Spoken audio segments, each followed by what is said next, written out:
나와 함께 계시는 분이 누구신지 잊지 말라라는 제목으로 하나님 말씀 증거하겠습니다.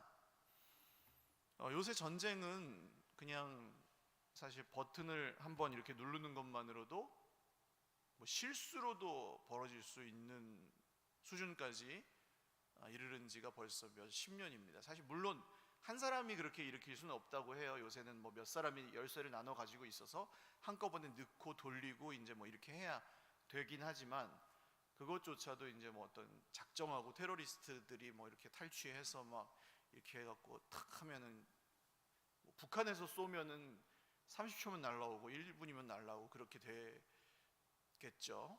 이전에는 그것이 좀 더 쉬워서 1962년에 실제로 있었던 일이랍니다. 소련 잠수함 4대가, 그때 소련이었잖아요.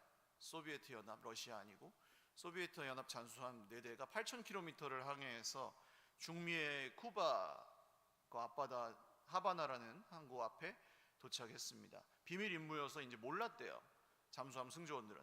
그래서 도착해서 이제 거기가 이제 플로리다 아래쪽쯤 되는데, 이제 그 플로리다 앞에는 엄청 뜨거운 바다가, 수온이 높은 바다랍니다. 지금도 거기 수온이 37도라나 그렇게 뜨겁대요.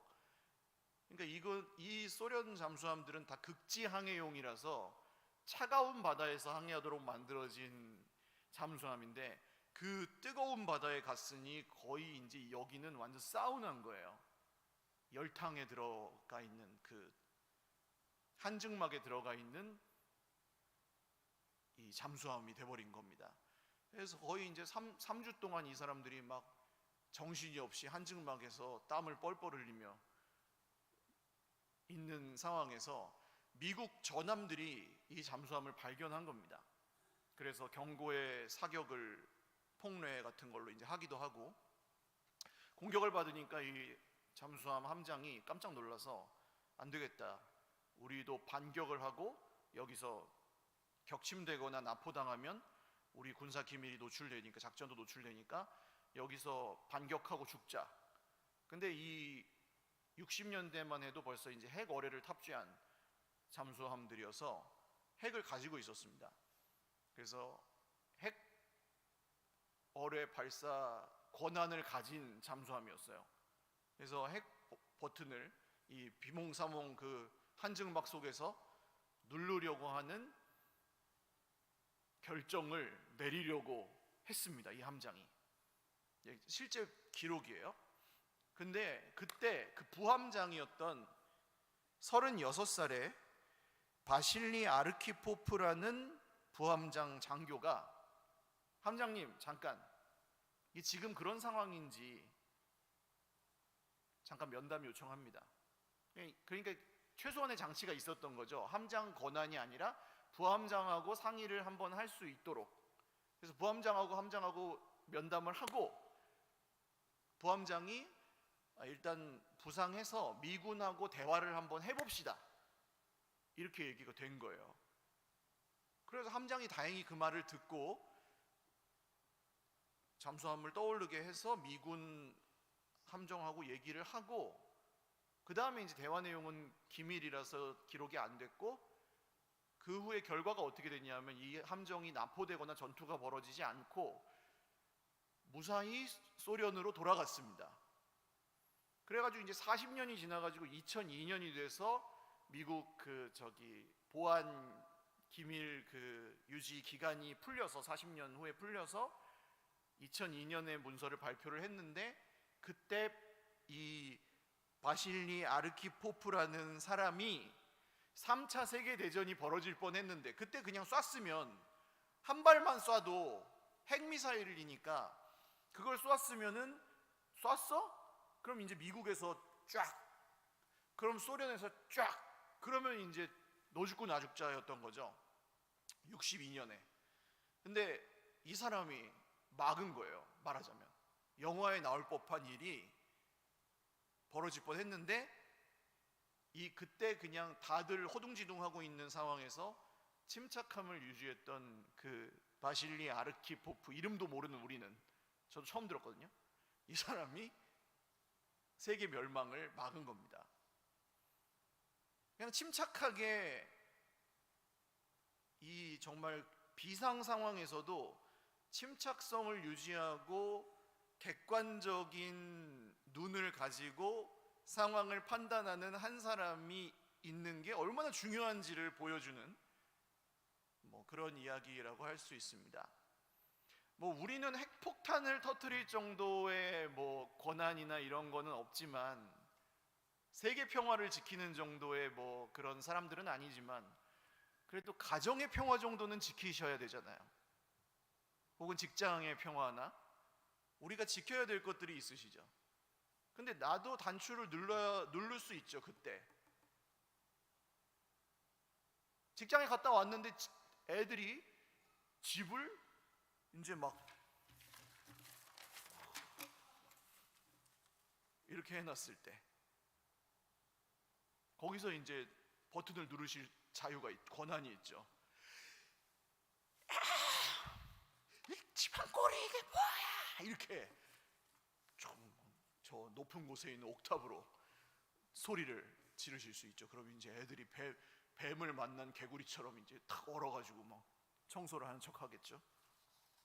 집안의 평화가 깨어지는 이런 상황이라든지, 애들이 이제 성적이 나오는 날 같은 날 성적표를 가지고 어머니 앞에 또 이렇게 왔을 때라든지, 어린 자녀를 둔 아이들은 또 집안에는 그 외에도 더 골치 아픈 구조적인 어려움들이나 문제들이 생길 때도 있고, 가정만 그렇습니까? 우리 삶에 또 다른 여러 가지 어려움들이 찾아왔을 때도 우리는 당황하거나 또는 필요 이상의 과도한 두려움이나 염려에 빠져들 때도 있고, 화가 나서 필요 이상의 화를 내거나 거기에 분노에 사로잡혀 버릴 때도 종종 있습니다. 그때 이제 핵미사일 버튼이 우리 앞에 있는 거죠. 팍 쏴버리면 이제 저쪽에서도 팍 쏴버리고, 이제 근데 나중에 이제 후회하죠. 그때 거기서 쏘면 안 됐는데. 근데 그때는 이미 세계가 멸망한 후라는 거예요.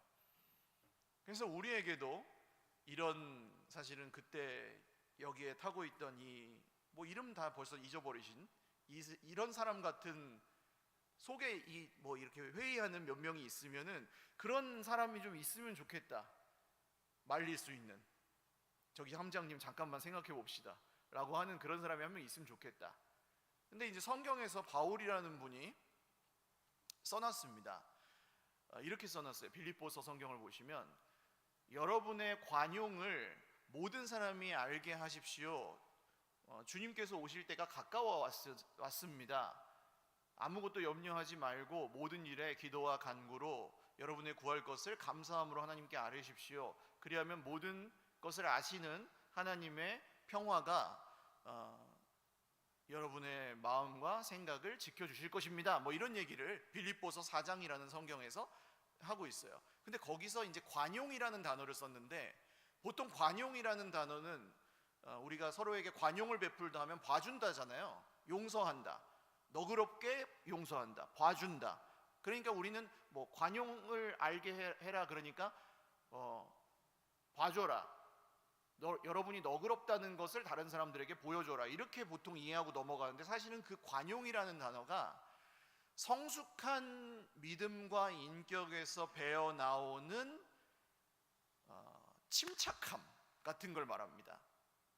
그러니까 성숙한 하나님을 향한 신뢰와 인격에서 배어나오는 상황에 흔들리지 않는 침착함 같은 걸 말합니다. 그러니까 남들이 다 큰일 났어, 이번에 가스값이 엄청 오른대, 큰일 났네, 큰일 났어, 그러면 야 이번에 전쟁 난대, 어떡해, 그럼 라면 사야 되겠네, 이러고 있을 때 괜찮을 거야, 하나님이 함께 계시잖아, 너무 걱정하지 마, 이럴 수 있는 사람인 거죠. 그 사람은 큰일 났어, 입시제도가 바뀐대, 어떻게 큰일 났어, 우리의 대학 못 가면 어떡해, 다들 이러고 있을 때 괜찮아, 그냥 하던 대로 공부 열심히 하면 돼, 이럴 수 있는 사람인 거죠. 이번에 세계 경제가 위기에 처했대, 우리 회사 어떻게 망하겠어, 괜찮아요, 우리 하던 일 열심히 합시다, 이런 사장님인 거죠. 관용을 가진, 여기에 의미대로 관용을 가진 사람. 뭐 교회라고 따지면 교회에 어떤 안 좋은 일이 생겼어요. 그러면 야, 우리 교회 망했어. 이번에 이런 일이 있대. 교회에 큰일 났어. 누가 어떻게 했대. 그러면은 진짜 들어봐 큰일 났어 하면서 막 또 여기다 얘기하고, 그럼 들어봐 큰일 났어 여기다 얘기하고, 그러다가 이제 이 관용을 가진 사람은 그 얘기를 듣고 그게 뭐? 아니 그래서 교회 망한 적 있어? 괜찮아.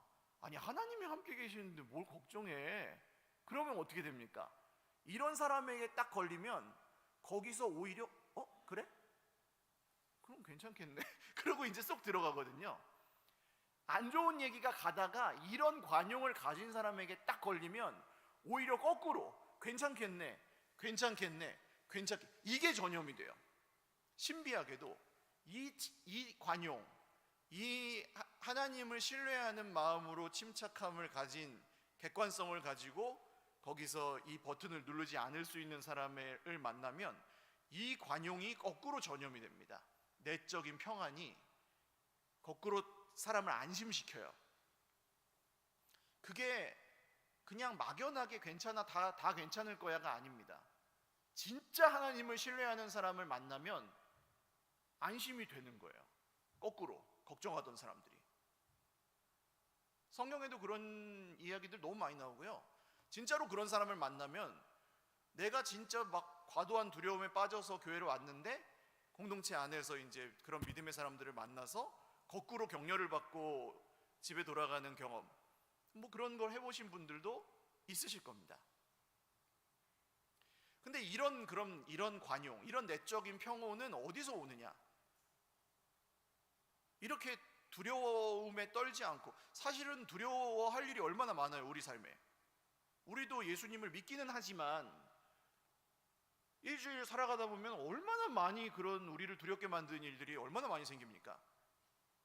하루에도 12번씩 우리가 이 핵폭탄 버튼을 누르고 싶은, 우리를 화나게 만드는 일들이 얼마나 많으며, 크고 작은 우리를 분노하게 만드는, 분노에 사로잡히게 만드는 그런 일들이 얼마나 많은지 몰라요. 사람으로부터, 문제로부터, 질병으로부터, 사고로부터, 돈 문제, 당장 이제 다 때려치우고 싶다, 다 그만두고 싶다, 이렇게 살 것 같으면 뭐하러 사나, 막 이렇게 생각하게 만드는 일들이 우리 주변에는 존재한다는 거죠. 그럼 어떻게 이런 내적 평온을 유지할 수 있는가가 굉장히 우리에게 중요한 문제입니다. 오늘 이런 내적 평온을 잃어버린 사람들이 성경에 나옵니다. 바로 예수님의 제자들입니다. 이 제자들 앞에는 2만 명 정도 아마 되었을 것으로 추산되는 무리들, 사람들의 큰 무리가 운집해 있었습니다. 2만 명이면 어느 정도 되냐면요, 저 킨텍스 들어가 보신 분들 아시겠지만 킨텍스에 이렇게 칸막이를 보통 하거든요. 제일 큰 전시장 2칸 정도를 쓰면 한 10,000명 정도 들어가더라고요. 그 3칸 정도 트면은 뭐 한 15,000명. 그러니까 한 칸에 한 5,000명쯤 들어가는 것 같아요. 저는 그 정도밖에 못 봤어요. 15,000명쯤 들어간 거. 의자를 꽉 채우면. 그리고 저기 스타디움, 운동장, 고양 종합운동장에 꽉 채우면 또 한 2만 명. 근데 2만 명이 꽉 차잖아요? 그러면 저기 대화역의 교통이 마비됩니다. 아무리 경찰이 와서 뭐 이렇게 교통 저걸 해도 차가 못 가요. 통과를 못 해요. 마비돼요. 아예 한 30분, 1시간 동안 거기서 서서 못 가요. 그러니까 2만 명쯤 모이면은 갈 수도 없고 올 수도 없고 좌로 우로 꼼짝을 못하는 상황이에요. 그러니까 이 모인 사람들이 어디 갈 수가 없어요.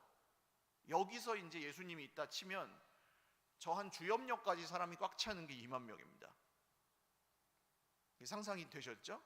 근데 이 사람들이 먹을 게 없는 거예요. 지금 저녁이 됐는데 예수님 때문에 모였거든요. 이 사람들이 지금 병을 고쳐주시는 예수님의 기적을 바라고 사람들이 모였는데, 예수님이 한 명씩 만나도 그 환자, 저 병원에 가보셨잖아요. 환자 대기 숫자,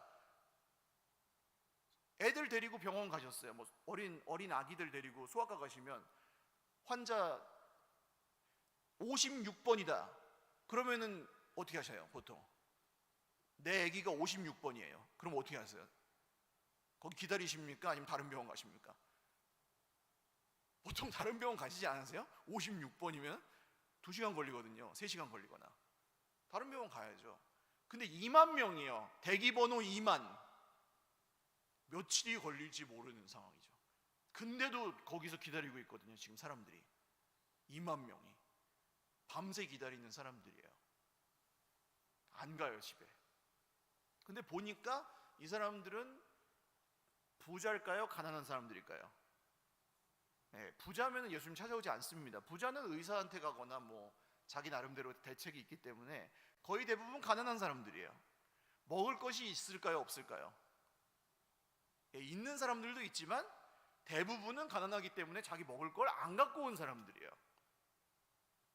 그러니까 대책이 없는 거예요. 제자들이 딱 보니까 대책이 없어요. 2만 명이 있는데 대부분 먹을 게 없어요. 그러니까 예수 화가 났어요. 지금 이 큰일 났다. 이거 어떻게 대책도 없이 사람만 모아놓고. 그래갖고 화가 나가지고 예수님한테 와가지고 예수님, 이 지금 사람만 잔뜩 모아놓고 이게 뭡니까? 이거 빨리 해산해가지고 집에 보내야 됩니다. 이거 이러다 폭동이 일어납니다.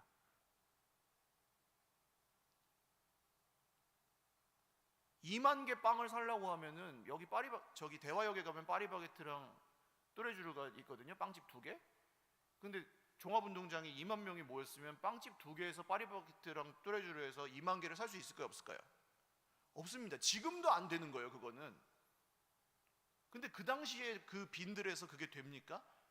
동네도 없고 그냥 광야인데 그게 될 수가 없죠. 2만 개를 어디서 사요? 빵을. 그러니까 이건 대책이 없는 상황인 건데, 그래서 제자들의 이 반응은 지극히 당연한, 예수님 이거 지금 빨리 보내세요. 이게 지금 뭐예요? 이게 저녁인데 2만 명 이거 어떡하라고요? 빨리 집에 가라고 말씀하세요. 그랬더니 예수님이 빌립이라는 제자에게, 얘들아, 빌립아, 지금 이 사람들에게 떡을 사서 어떻게 먹이려면 어떻게 해야 될까? 엉뚱한 소리를 하시는 거예요.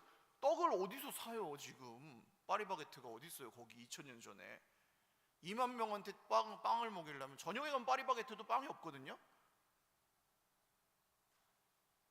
얼마 전에 교회 애들이 몇 명 저희 집에 자고 가가지고 제가 저녁에 빵을 사러 갔더니 파리바게트에 빵이 없더라고요.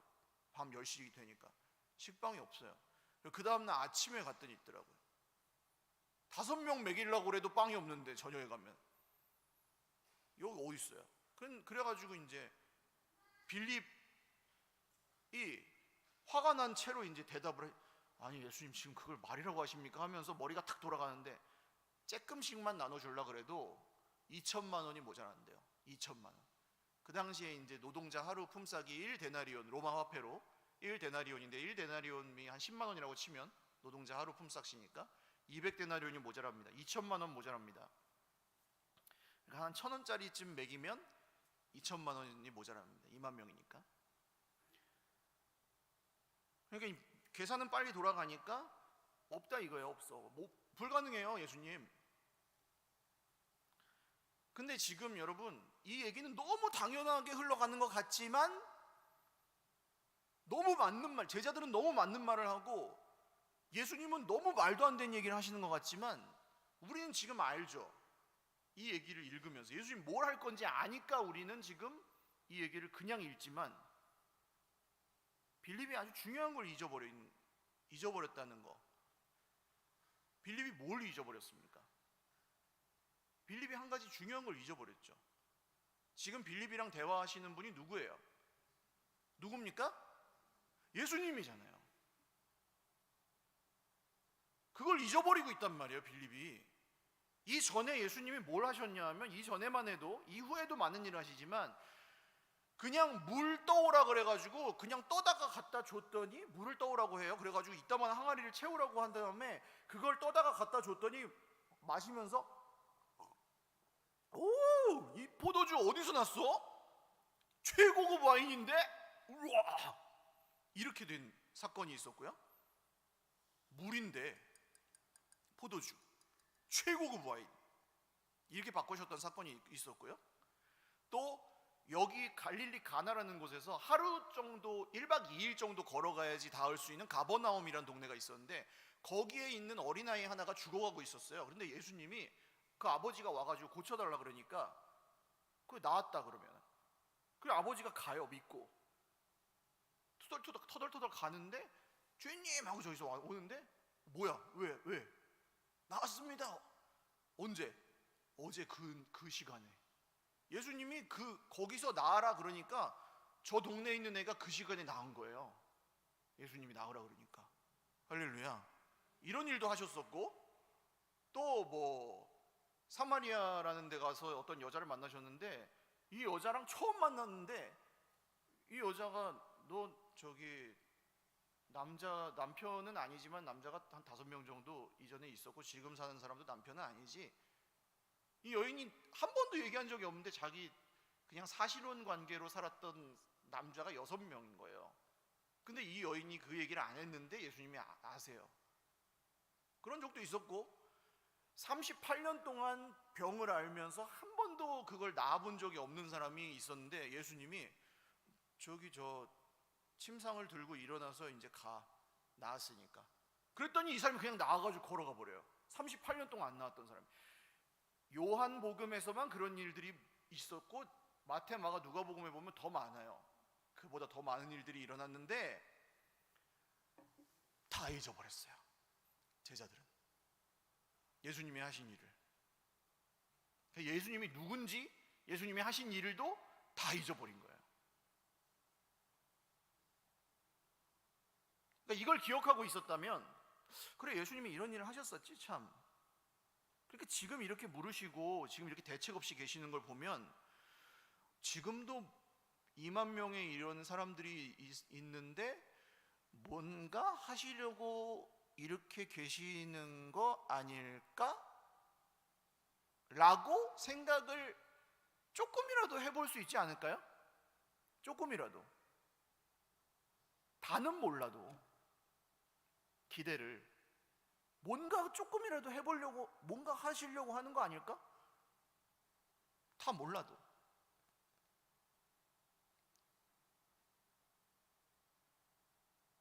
조금이라도 이걸 기억하고 있다면 예수님 다 보내버리죠. 이렇게 자기들이 정하는 게 아니라 예수님 어떻게 하실 거예요? 하고 물어볼 수 있지 않을까요? 예수님 이 사람들이 이렇게 많은데 어떤 계획을 갖고 계십니까? 이렇게 해야 정상 아니에요? 자기들이 정해놓고 예수님 빨리 보내십시오, 해산하십시오가 아니라 예수님 이렇게 2만 명의 사람들이 있는데 먹을 건 없습니다. 어떻게 할까요? 이렇게 해야 정상이죠. 근데 제자들은 이걸 잊어버렸기 때문에 예수님한테 지금 화내면서 명령하고 있단 말이에요. 여러분 기도하실 때도 같은 상황이 벌어집니다. 이렇게 이거 보시면서 제자들 막 비웃으시고 막 그러시죠. 에이 이 믿음 없는 것들 막 이러실 수도 있는데 기도할 때 같은 상황이 벌어진다니까요. 우리도. 에이 목사님 우리 안 그러는데. 잘 보세요. 그냥 가벼운 문제에서는 안 그러실 거고 힘든 일, 뭔가 내가 해결하기에 버겁고 불가능한 일이나 아니면 너무 당연하게 그냥 내가 다 해결할 수 있는 일들에 한해서는 이렇게 하실 겁니다. 100% 예수님이 누구신지 잊어버리고 내가 그냥 당연하게 해결하는 일들은 예수님한테 물어보지 않습니다. 그리고 내가 그냥 알아서 해결해버립니다. 내 마음대로. 그죠? 내가 돈으로 해결할 수 있는 돈 그냥 해결해버려요. 내 돈으로. 내 돈이니까 알아서 해버리는 거죠. 그러니까 예수님이 뭐 하나님의 나라가 임했습니다, 하나님의 나라가 이 땅 가운데 임했다, 와닿지가 않아요. 그건 그거고 죽은 다음에 천국 가든지 말든지. 예? 그리고 사는 건 그냥 내가 알아서 사는 거니까. 하나님의 나라가 임한 게 나랑 무슨 상관인데, 죽은 다음에 뭐 가는지는 모르겠지만. 그리고 사는 건 내가 알아서 힘들게 살고 알아서 살고 그렇게 하는 거예요. 그러니까 많은 분들이 그렇게 사는 거예요. 하나님의 나라가 임했다는데 그게 나랑 무슨 상관이 있는지 모르겠다. 사는 건 그냥 내가 알아서 힘들게 살아야 되니까. 그러니까 이게 다 분리되어 있는 거죠. 이건 내가 알아서 사니까 이것과 관련해서 기도할 게 없죠. 별로. 예수님이 나와 함께 하시는지 잘 모르겠죠. 기도해도 들어주지 않죠. 기도도 안 하고 이루어주는 것 같지도 않고 별로 의지하고 싶지도 않아요. 왜냐하면 안 들어주니까, 안 도와주니까. 이렇게 사시는 분들이 저는 상당히 많다고 봅니다. 또한 진짜 힘든 문제, 저는 정말 해결이 안 되는 문제 앞에서도 그렇게 하죠. 구해봤는데 안 들어주는 거예요. 조금 구해봤는데 안 들어줘요. 그럼 이제 화가 납니다. 그때부터 안 들어주네. 쟤는 들어줬다는데 난 안 들어주네. 포기합니다. 그리고 하나님이 날 싫어하는구나.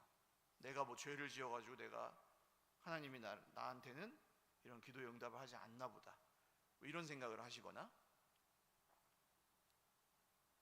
이런 기적은 그냥 성경에서 특정 사람들에게만 나타나는 것이거나, 그렇지 나한테는 일어나지 않나 보다 하고 그냥 이렇게 분리시키시는 거죠. 그러고 이제 하나님의 뜻이나 하나님의 기적이나 이런 것들은 제한시켜버리고 내 삶에는 별로 그런 일들이 일어날 거라고 기대하지 않으면서 하나님께 기대하거나 소망하거나 그분께 기도하거나 하는 것을 점점 잃어버리는, 그러면서 이분이 어떤 분인지도 잊어버리는 거죠. 점점. 그러니까 어떻게 되는 거예요? 평소에 말할 때도 소용없어. 나 교회 다니는 사람이야. 근데 소용없어. 하나님 믿어도 소용없어. 기도해 소용없어. 그러면서 다른 사람한테도 소용없어. 보세요, 안드레라는 제자가 나오는데 아기가 한 명 있어가지고 소년이 한 명이 보리떡 5개와 물고기 2마리를 가지고 왔습니다. 그러니까 얘는 좀 순수한 애죠. 다른 사람들도 먹을 게 있었을 거예요. 다 없었겠습니까? 2만 명이? 몇 명은 있었겠지. 근데 안 갖고 온 거죠. 이거 갖고 와봤자 뭐해? 이렇게 사람이 많은데 계란으로 바위치기지. 내가 내봤자 뭐해? 이런 생각입니다. 뭐 나라가 망해갔는데 내가 이거 드려봤자 뭐해? 뭐 교회가 이렇게 많이 힘든데 내가 1,000원 내봤자 뭐해? 이런 생각인 거죠. 이거 갖고 뭐해? 안 내는 게 낫지. 이런 생각을 하는 거예요. 그러니까 얘는 근데 이거라도 내자. 혹시 모르니까 예수님이라도 드시겠지 뭐. 그러고 갖고 온 거예요. 근데 잘 읽어보시면 안드레가 그냥 얘를 데리고 옵니다. 이걸 받아가지고 예수님께 드린 게 아니고 얘를 데리고 옵니다. 가져왔어? 그래 잠깐 와봐. 그리고 얘를 데리고 와요. 이게 뭐냐 하면 드린 걸 받아갖고 왔으면은 그 안드레가 이걸 받아서 온 거니까 이게 소용이 있다고 생각한 거지만, 얘를 그냥 데리고 온 건 뭐냐 하면 소용이 없다고 생각한 거예요. 이미 예수님 얘가 갖고 왔는데 소용없으니까 그냥 보내실 거죠? 안드레의 시나리오. 소용없으니까 그냥 보내실 거죠? 여기 있나이다. 근데 이게 이 많은 사람에게 얼마나 되겠사옵나이까? 설마 이 코 묻은 아이의 도시락을 뺏을지는 않겠지 예수님? 이런 느낌으로 안드레는 뭐예요? 너도 내지 마. 어차피 안 돼. 이거 내봤자 뭐해? 어차피 안 되니까 내지 마 너도. 이런 사람인 거예요. 안드레는 자기만 안 낼 뿐 아니라 너도 내지 마예요. 안 되니까 안 돼. 예수님은 못해. 이 상황에서도 이 상황에서 예수님 아무것도 못하니까 너도 내지 마. 어차피 기도해도 안 되니까 내지 마. 이런 거예요. 근데 생각보다 정말 뭐 이제 이 경제 불황 이런 시대에는 이런 생각을 가지고 살아가는 성도들도 많이 있습니다. 그러니까 기도하는 것 힘들고 살아가는 게 고통스럽다 보니 하나님께 기대하거나 하나님께 의지하며 이런 내적 평안을 흔들리지 않는 아까 말씀드린 그 관용, 이런 것을 가지고 아무것도 염려하지 말고 너희 구할 것을 감사함으로 하나님께 아뢰라. 그리하면 모든 지각에 뛰어난 하나님의 평안이 너희 마음과 생각을 지키시리라. 그리스도 예수 안에서. 이런 걸 가지고 살아가는 분들이 드물게 되는 거죠. 근데 그것은 지금 경제 불황의 시대에만 그랬던 게 아니라 2000년 전에도 그랬고 100년 전에도 그랬고 200년 전에도 그랬고 늘 그랬어요. 어느 시대에나 그랬습니다. 그런 내적 평안을 가진 사람들은 소수였어요. 왜? 예수님을 믿는 사람들은 언제나 소수니까. 그래서 오늘 성경은 우리에게 말합니다. 예수님을 믿는 소수가 되라고 말합니다. 할렐루야. 예수님의 계획은 달랐습니다. 예수님은 처음부터 이 2만 명을 먹일 계획을 갖고 계셨습니다. 왜요? 뭐가 이쁘다고? 이 사람들 회비 냈어요? 2만 명? 먹을 거 자기가 챙겨와야지. 뭐 부른 것도 아니고 지네가 알아서 왔으면. 뭐가 이쁘다고 먹여요? 그죠? 식사 제공이라고 광고했습니까? 아니잖아요. 근데 왜 먹여요, 예수님은? 이 사람들 왜 먹여주려고 할까요, 예수님? 뭐가 이쁘다고? 그렇다고 믿습니까? 믿지도 않아요. 병 고쳐줬지만 예수님 따라오지도 않아요. 십자가 앞에서 다 도망가, 다 배신해요. 결국 배신자들이에요. 2만 명의 배신자들. 제자들도 마찬가지고. 근데 왜 먹입니까, 예수님은? 왜 도와줘요? 뭐가 이쁘다고 도와줘요? 솔직히 우리도 비슷하잖아요. 솔직히 수준이 여기랑 그렇지 않습니까? 저는 그렇게 생각하는데요. 저는 저나 이 사람들이나 그렇게 차이 안 난다고 생각해요. 저는 성경 읽을 때마다 저도 수시로 잊어버리고 예수님이 어떤 분이신지. 근데 왜 도와주시죠?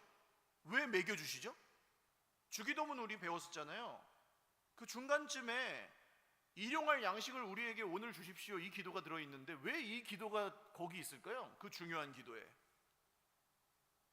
아니 솔직히 먹을 거는 내가 그냥 벌어 먹으면 되지. 오늘 먹을 거 못 버시는 분 계세요? 뭘 기도해요, 이런 걸? 그 중요한 기도에 내가 오늘 먹을 거 못 버시는 분 계시냐고.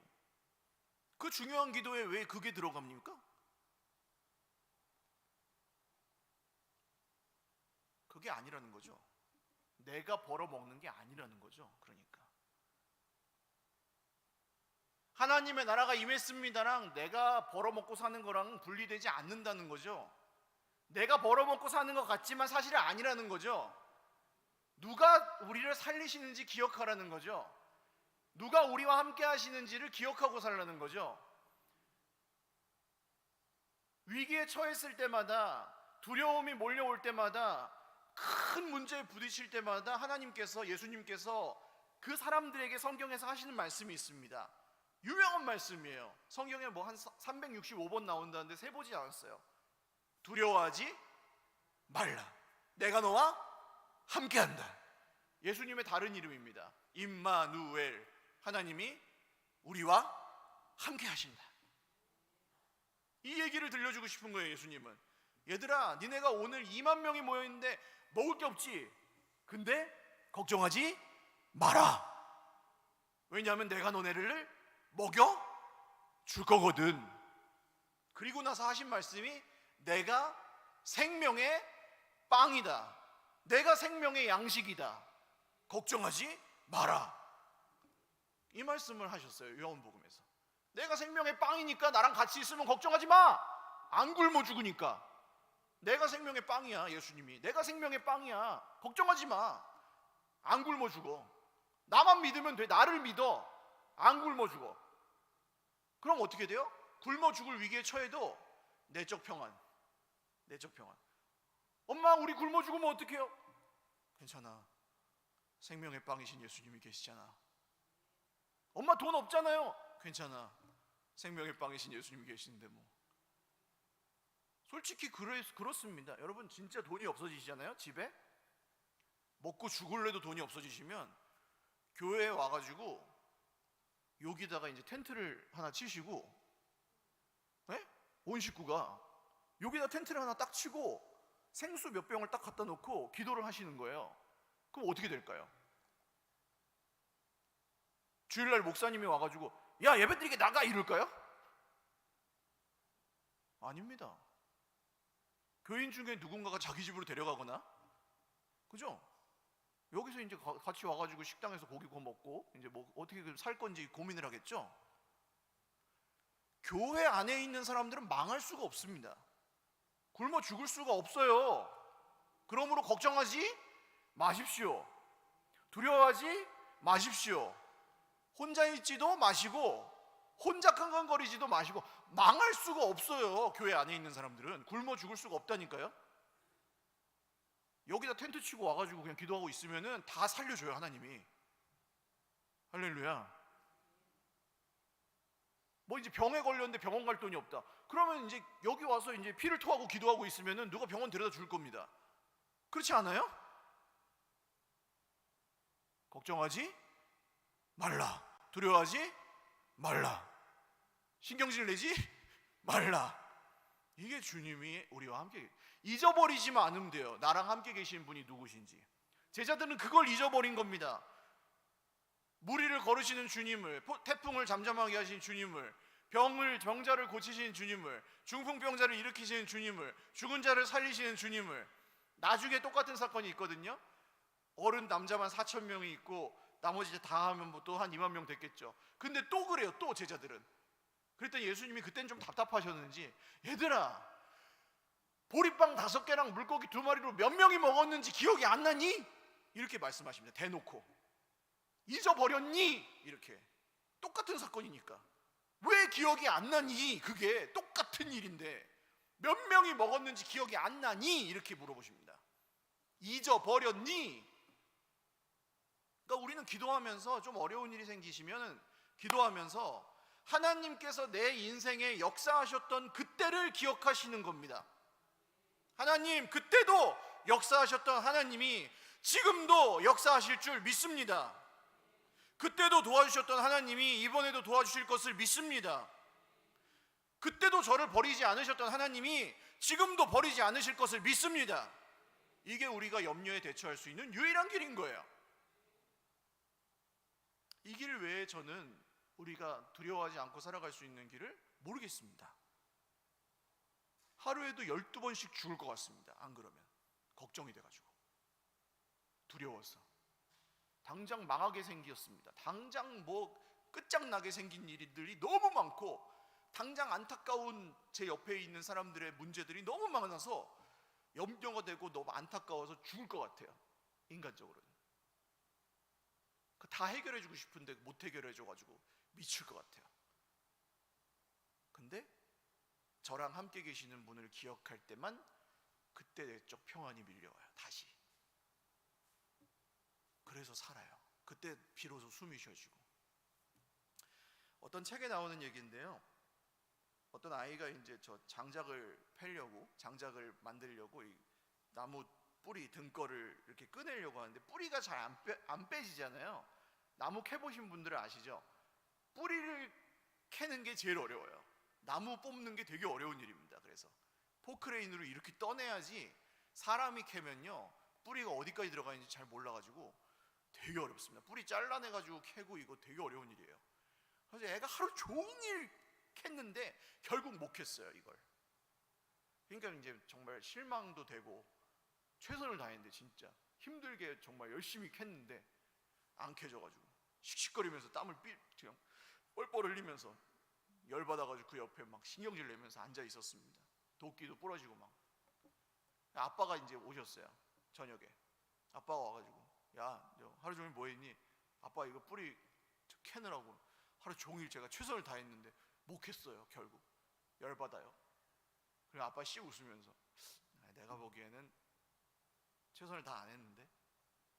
그러니까 열받아서, 얘가 열이 받아, 뭐 눈에 갑자기 확 불이 일어나면서 자기는 열심히 했는데 아빠가 최선을 다 안 했다 그러니까, 아 진짜 열심히 했는데 지금 아빠 뭐라고 하시는 거예요?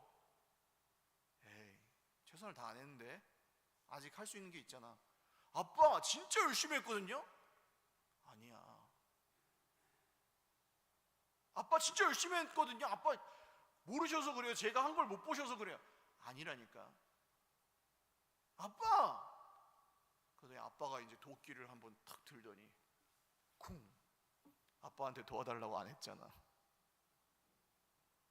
그죠? 아빠한테 도와달라고 하면 아빠 그냥 한번 콩 하면 끝날 일인 거였어요. 여러분, 우리의 최선은 뭡니까? 내가 다 해가지고 끝내야 됩니까? 우리 인생은? 모든 일을? 다 책임져야 됩니까? 다 우리가 알아서 우리 앞가림을 다 해야 됐나요? 아닙니다. 아빠 도와주세요. 아빠 힘들어요. 살려주세요. 아빠 제가 기다릴게요. 아빠가 일해 주실 때까지. 언제일지 모르지만 아빠, 제가 아빠의 도우심을 믿을게요. 아빠가 하실 수 있다는 걸 제가 믿어요. 아빠는 우리를 오래 기다리게 하실 수 있습니다. 그렇지만 절대 그냥 있으실 분은 아닙니다. 안 믿어지시면 읽어보십시오. 계속. 그리고 기다리시는 거죠. 걱정하지 마세요. 너무 많이. 그리고 내적 평안을 가지시고 오히려 다른 사람들을 안심시켜 주십시오. 이게 솔직히 제가 지금 배짱 부리는 겁니까? 저는 이걸 믿고 이분을 믿고 얘기를 하는 거지. 지금 제가 된다고 얘기하는 거 아니잖아요. 저도 솔직히 인생에 다 잘 되는 것도 아니고, 이분이 보여주신 걸 얘기하는 거예요, 그냥. 그리고 우리 다 똑같아요. 이 길보다 더 나은 길이 없어요. 제가 지금까지 경험한 바로는. 그리고 우리 모두에게 다 동일합니다. 하나님은 절대로 우리를 버리지 않으십니다. 같이 기도하겠습니다.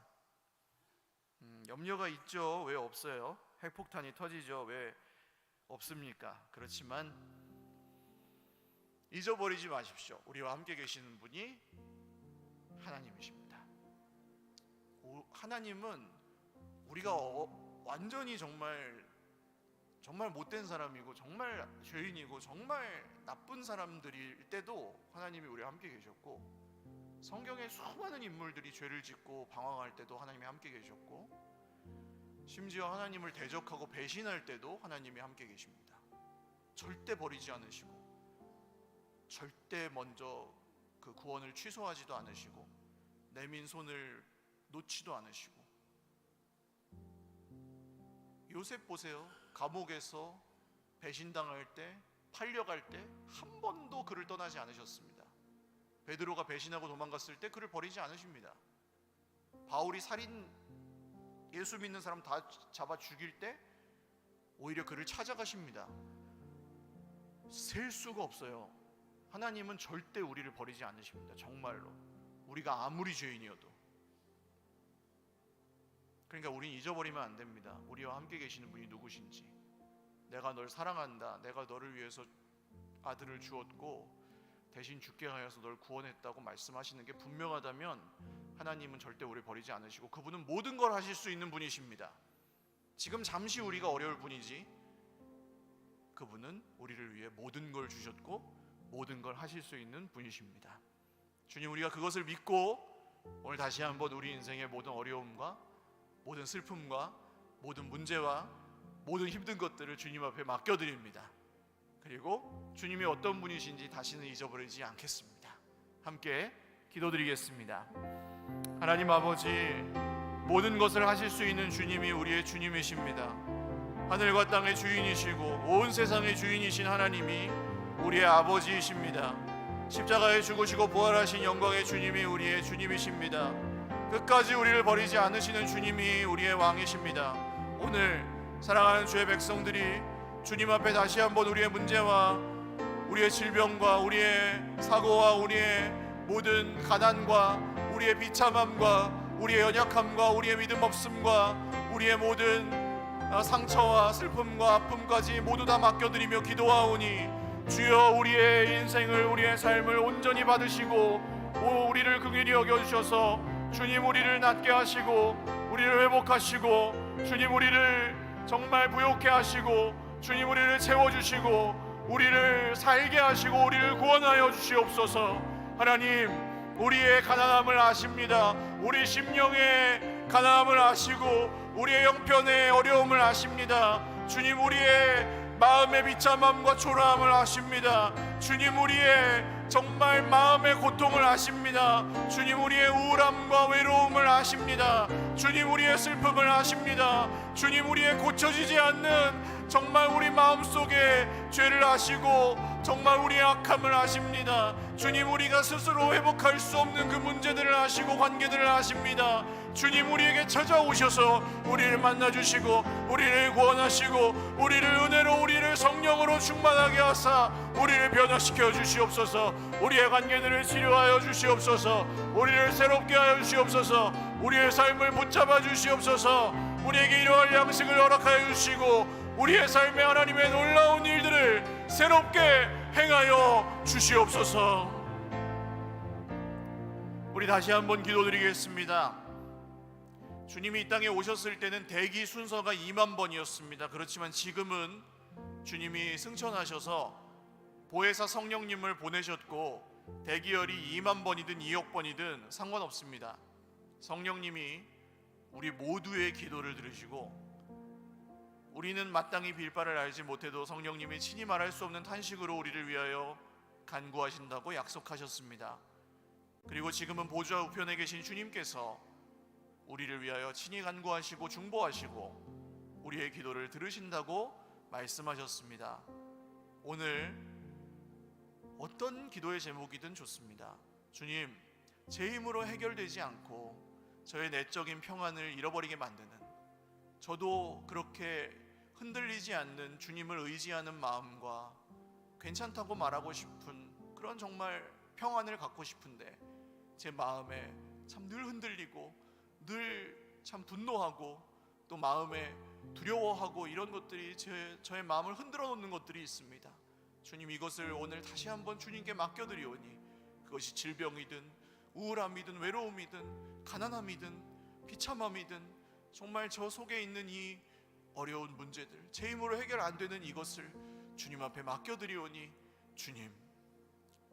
주님께서 가져가 주시고 치료하여 주시고 회복하여 주시고 주님께서 온전히 저를 받아주셔서 두려워하지 말라, 놀라지 말라, 내가 너와 함께함이라 말씀하시는 주님의 음성을 듣고 주님이 주시는 그런 내적인 평안을 가지고 살아가는, 염려하지 말라고 말씀하시는 주님의 음성을 붙들고 살아가는, 나와 함께 계시는 분이 누구신지를 잊지 않고 살아가는 주님의 자녀로 살아가는 주의 백성 다 되게 하여 주시옵소서. 자기 자신과 또 양옆에 계시는 우리 형제 자매들을 축복하며 한 번 더 기도드리겠습니다. 하나님 아버지, 오늘 우리 자신과 우리 옆에 있는 형제 자매들을 축복하며 기도합니다. 내 힘으로 해결할 수 없는 어려움들, 불가능한 문제들, 내가 헤쳐나갈 수 없는 연약한 내 모습들 주님께서 아시오니 오늘 주님의 놀라우신 일들을 행하여 주시기를 원합니다. 기적을 베풀어 주시기를 원합니다. 낫지 않던 질병들이 낫게 하여 주시기를 원하고 주님의 때에 주님의 방법대로 우리의 모든 관계들을 정리하여 주시고 회복하여 주시기를 원합니다. 주님의 질서들이 회복이 되기를 원합니다. 하나님, 주님의 방법대로 우리의 모든 형편과 상황들이 나아지고 새롭게 되기를 원합니다. 하나님께 영광 돌리며 주님이 하시는 일들을 발견하고 믿음의 눈을 열어주시기를 원합니다. 은혜 받고 새 사람 되어서 주님이 주시는 변화를 경험하기를 원합니다. 성령으로 충만하게 되어서 하나님 나라를 바라보기를 원합니다. 하나님께서 행하시는 놀라운 일들을 보며 주님이 내 인생의 구주와 주님이라고 회심하는 역사가 일어나기를 원합니다. 하나님, 우리 모든 주변의 관계들이 주님 예수 그리스도의 이름으로 변화되고 회복되는 역사가 일어나기를 원합니다. 하나님, 우리의 가정이 회복되고 믿지 않는 가족들이 돌아오게 되는 역사가 일어나기를 원합니다.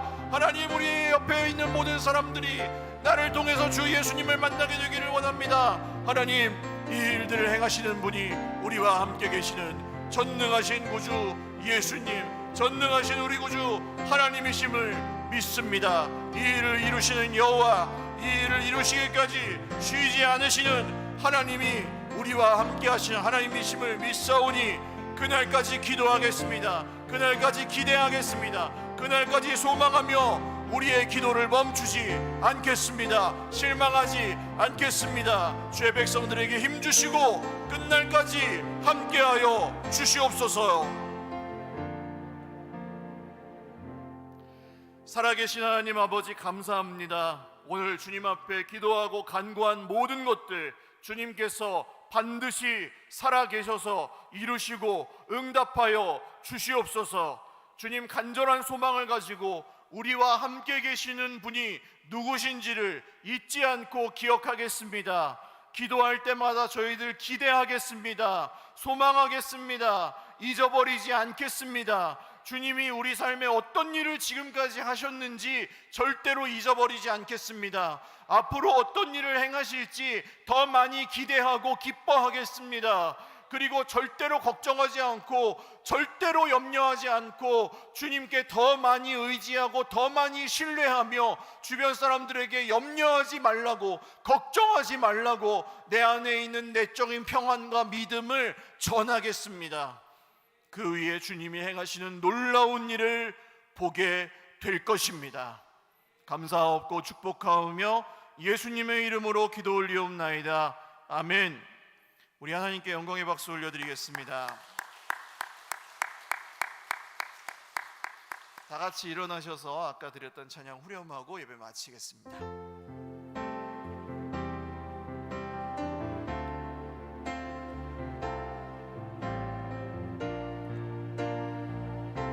예수 어린 양 존귀한 이름,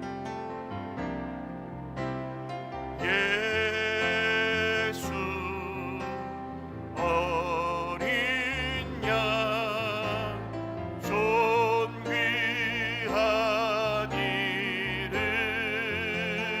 이름, 예수 어린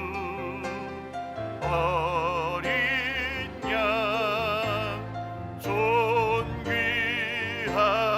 이름.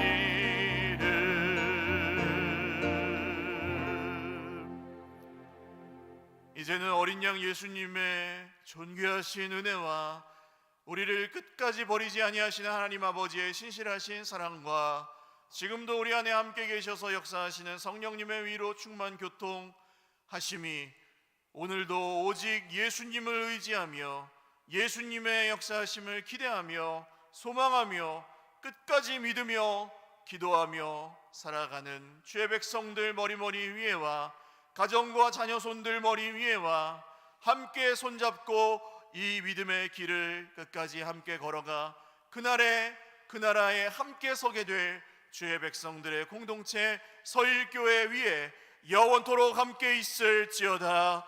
아멘.